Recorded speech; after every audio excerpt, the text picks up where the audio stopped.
Hello guys, Super Saiyan is back. Samahan nyo ako today na gawin yung mga trip ko dito sa Barangay SMP. Dito, pineflex ko lang, syempre yung diamond ko na kinuha lang natin sa ating mga tropa dito. Pero papalitan natin yan mamaya. Tumingin pa ako ng libro dito. Inisa-isa pa niloko. Hindi ko naman alam kung para saan to. Pero teka mo, iisa-isahin ko pa yan. Kung pinagkumpara niya pa yung dalawa. 3, 4, 3, 4. Ba talaga naman. Uy, yung helmet tsaka boots, tinignan din. Bumalik po ulit sa libro. Ano ba yan? Pre, alam mo ba kung paano gamitin yan? Talaga naman. Sige na, tama na yan, pre. Tama na yan. Kailangan natin bayaran ng mga diamonds na kinuha natin. Yun, ito na ata. Let's go na. Ba naman libro pante? Ayaw mo ba talaga, boy, magmina? Uy, ibang mina. Sayang naman ang pickaxe. Tinignan ko pa ulit yung mga libro. Sharpness. Swiftness. Sharpness. Parang yung sharpness ang napupusuan ko dito. Boy, tama na boy. Tara na. Ayun, sa wakas naisipan mo na rin magbungkal ng obats, kaibigan. Dito naghanap ako ng spot. At ito yung napili kong spot para maghanap ng diamonds. Sige, hampas lang. Pukpok lang ng pukpok. Sa pangarap ay suntok na suntok. Hey! Oh, you know, di ba pinagpapawisan si Ropa nakakuha agad ng diamond? Hampasin mo na, pre. Hampasin mo na. Ayun po. Hampasin mo na ulit, syempre. Nice one. O, ano na? Ano nang gagawin mo? Tinakbo niya pa ulit talaga. Patakit na. Tapos na? Ay, binilang pa. 5 agad. Naka-fortune nga pala ang ating pickaxe. Dito, ayan. Marunong na ako mag strip mining. Tama ba? Yun nga ba tawag doon? Hindi ko rin sure. Tinuruan lang ako ng aking pinsan na si Matman Gaming. Binilisan ko na rin tong video kasi wala naman ata ako nakakuha dito mga diamonds. Ayun, pokpok lang ng pokpok.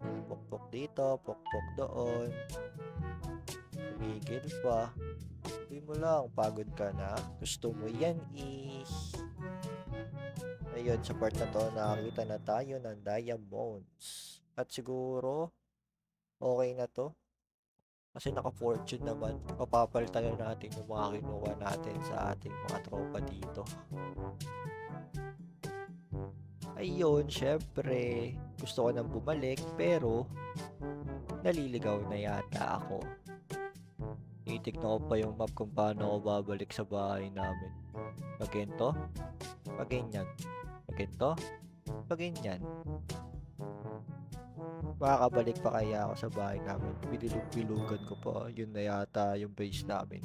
Sinumpa. Doon nga ba? Ayun o, Underground River Maya. Doon yun eh. Ayun, sa wakas, nahanap ko na ulit yung base namin. Ayan, gagawa muna ako ng chest. Kasi kailangan namin yung mga obats dito. May balak pa kaming gawin doon sa nalinis naming Asian City. Ayun, sa wakas nakagawa ka rin ng chest. Isa pa pre, butas ka pa isa. Kulang yan eh. Tinuruan ko na naman yung sarili ko. Lagay mo na pre. Lagay mo na. Yun, sa wakas. Lagay mo lang lahat ng obats na gamit natin yan pagdating ng panahon. So, after nito ginagawa ko, ang balak namin gawin dito is gumawa ng farm dito sa ilalim sa Asian City. Magbababa kami ng hayop. Kung paano yon is hindi ko din alam. So yun, alam ko na pala, joke lang. Ayon sa eksperto, kailangan mo daw gumawa ng stone wall. Panglagay doon sa kulungan para sa mga kahayupan. So, after natin maglagay ng stone wall sa gilid ng ating kulungan, paano tayo lalabas? So, sabi ng eksperto, kailangan daw natin maglagay ng carpet. So, yan, tamang search muna tayo. Carpet, mali pa spelling. Hindi ko pa makuha yung white carpet. Gusto niya kasi black carpet. Yun no. Kunin mo na, pare. Kunin mo na. So, after natin lagyan ng carpet ang ating kulungan, ang kailangan naman natin ilagay dito ay tubig. Bakit natin kailangan lagyan ng tubig? Kasi ayon sa eksperto, pag hinulog natin ang mga hayop sa taas, pababa dito, nang hindi sumakto sa tubig, alam mo na, yatap talaga. So, dito sa part na to is, kumukuha na tayo ng mga pagkain na gagamitin nating pang lure papunta sa butas na gagawin natin para mahulog yung mga kahayupan dito sa ilalim. Ayun na nga, ito na, paakyat na tayo sa taas. So, kinuha natin yung coordinates doon sa ginawa nating kulungan. So, hahanapin din natin yung coordinates na yun dito sa taas. Doon tayo huhukay ng malalim na malalim na malalim na malalim na malalim na butas. Doon natin isushoot ang ating malulur na kahayupan na malulur natin mamaya. Finally, eto na. Nakita na natin yung coordinates na hinahanap natin. So, yan, isasakto ko lang dyan. Lagyan natin ang palatandaan yan, syempre. Para malayo pa lang, makita na natin kung saan natin dadalhin yung ilulure nating mga hayop. So, yun. Magsimula na tayo maghukay pa ilalim. Lagay muna tayo ng tubig. Siyempre, safety first. 2 hours later. Ito na, finally. Andito na tayo. Malapit na tayo sa ilalim.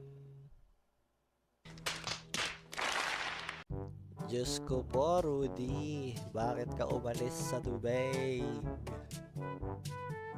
Kitang-kita naman ang kabunakan ni Sayad, no?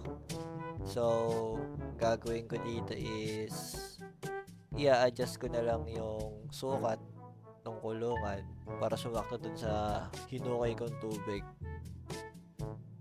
Tayo na lang mag-adjust. Ganun talaga eh. Iyon. All goods na, all goods na. Safe na yan pag bumaksak tayo. So, next natin gagawin is akit ulit tayo sa taas. Tapos, bubutas pa ulit tayo ng another block. Sabi ni paring Matman, para sumot daw ang hayop dito sa butas, kailangan daw is 2 blocks. So, hukay ulit tayo pababa. A few moments later. So, eto na. Ramdam ko na ulit. Malapit na tayo sa ating ginawang farm. So, hukay-hukay lang. Ayun o. Safety na yan, boy. Huwag ka nakabahan, pre. Talon ka na, pre.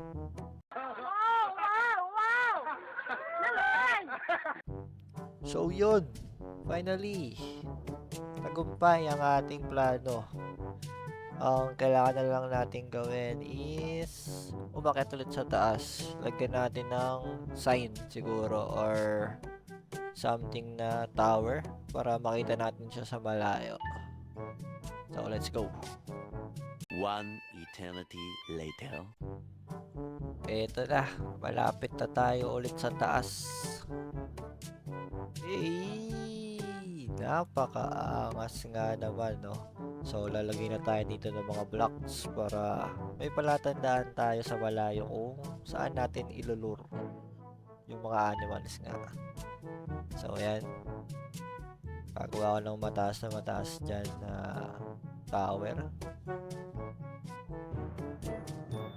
Di pa ako nakontento. Tinasan ko pa talaga. Oh. Sige, tasan mo pa. Sige, sige, sige, sige, sige, sige, sige, sige, sige, sige. Ay, ang yabang nito. Oh. Talagang tinaasan niya ng todo, pre, oh. Wag. Wag. Wag. Wag. Wag. Wag. Huwag mong subukan. Masisira ang buhay mo.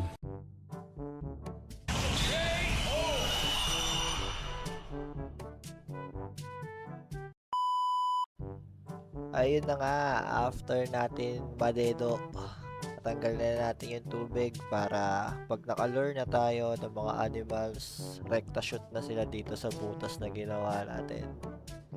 So, feeling ko tagumpay naman, nagawa naman natin yung kailangan natin gawin. So, kita-kits tayo next video. Maglulure tayo ng maraming animals. Bye-bye!